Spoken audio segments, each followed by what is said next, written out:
So hi guys, நான் ஷண்முகம். இப்போ நான் போய்கிட்டு இருக்க இடம் வந்து போடி நாயக்கன் போடி மலையிலேருந்து நம்ம குரங்கணி ஃபால்ஸ் போகிறோம்னா போகிற வழியிலே வந்து சைடில் ஒரு பாதை இறங்கும்.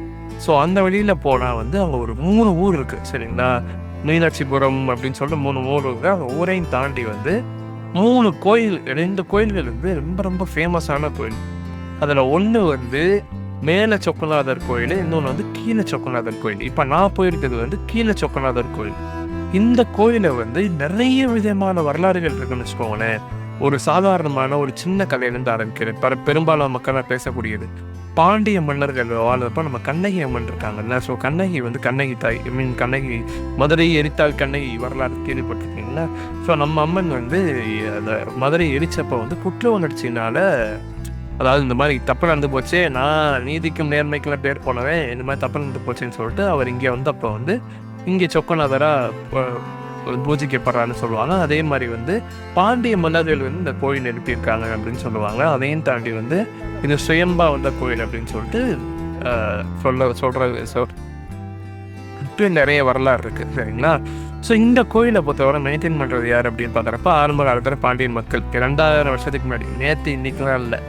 அதையும் தாண்டி அதுக்கப்புறம் வந்து அங்கே போடியின் மக்கள் ஜமீன் இருப்பாங்கல்ல, ஸோ அவங்க மெயின்டைன் பண்ணிட்டு வந்துட்டுருக்காங்க இன்றைக்கு வரைக்கும். அதே மாதிரி இன்னொரு விஷயம் தெரிஞ்சுக்கணும் அப்படின்னா வந்து என்னென்னா, நம்ம மெயின்டைன் பண்ணுறது சரி, காவல் காக்கிறது யாருன்னு பார்க்கும்போது 5 தலை நாகம் வந்து காவல் காக்கிறதா சொல்கிறாங்க.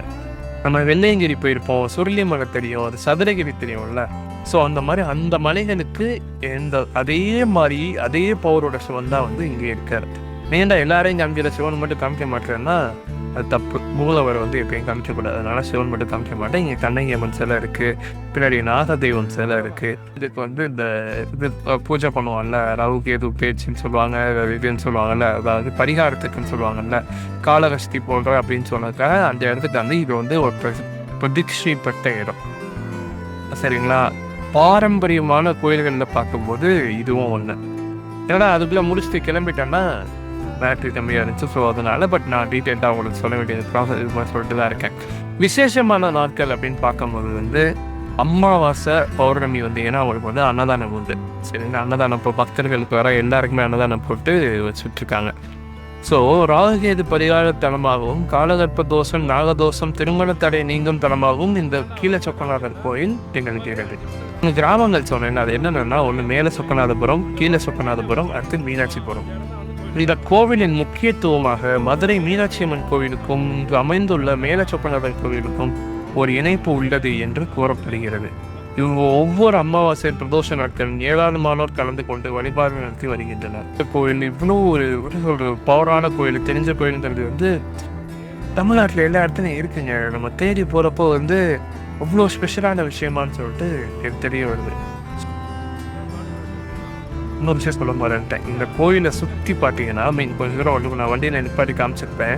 அந்த இடத்த பார்த்தீங்கன்னா சுற்றி மலை இருக்கும் உங்களை சுற்றி, அதாவது சுற்றினா 360 டிகிரியில் மலை தான் இருக்கும். முன்னாடி வந்து ஏதாவது ஒரு சைடு இருக்கும், லெஃப்டில் இருக்கும், ரைட்டில் இருக்கும் நினைப்பீங்க. அங்கெல்லாம் இங்கே கிடையாது. உங்களை சுற்றி மலை இருக்கும், நடுவில் இந்த கோயில் இருக்கும். இவ்வளோ பவர்ஃபுல்லாக இருக்கும்.